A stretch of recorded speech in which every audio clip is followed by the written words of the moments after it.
चुमा नहीं देबो दरभंगा वाला छोरा चुमा नहीं देबो मधुबनी वाला छोरा। सिंगिंग बाय रामप्रीत प्रेमी चुमा नहीं देबो दरभंगा वाला छोरा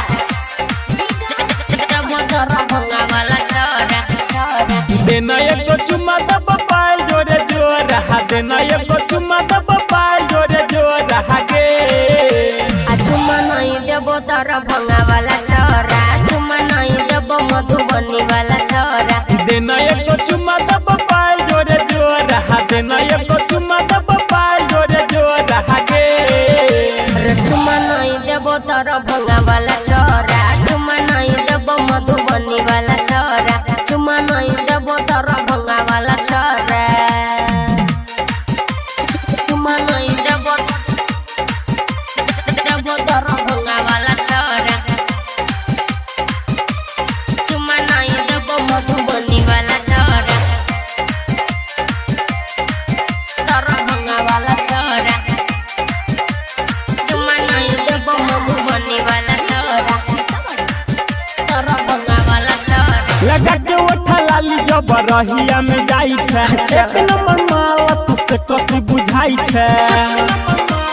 बेछौरी हेरे पूरा दरभंगा मधुबनी घुमलिए तोरा जैसन छोरा ने कतो देखलिए डीजे वाला छोरा सब चाहे छौ तोरा डीजे वाला छोरा सब चाहे छौ तोरा गे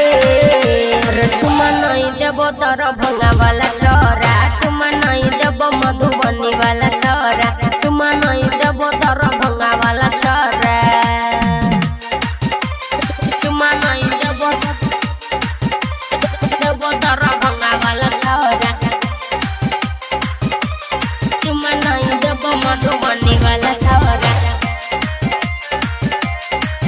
दरभंगा वाला छोरा चुमा नहीं देबो मधुबनी वाला छोरा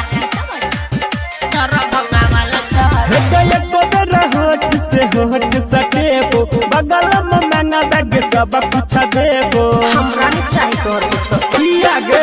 हेलो रामप्रीत प्रेमी तो हर जाने छियो किसा लड़की के देखी तू बदल छतीसा सुनना के सुमन तू हुआ बदो न को रहा सुनना के सुमन तू हुआ बदो न को रहा गे चुमा नहीं देबो दरभंगा वाला छोरा चुमा नहीं देबो मधुबनी वाला छोरा चुमा नहीं देबो दरभंगा वाला छोरा दो दिन गे चल हट छोलनी से लोल दाग दे।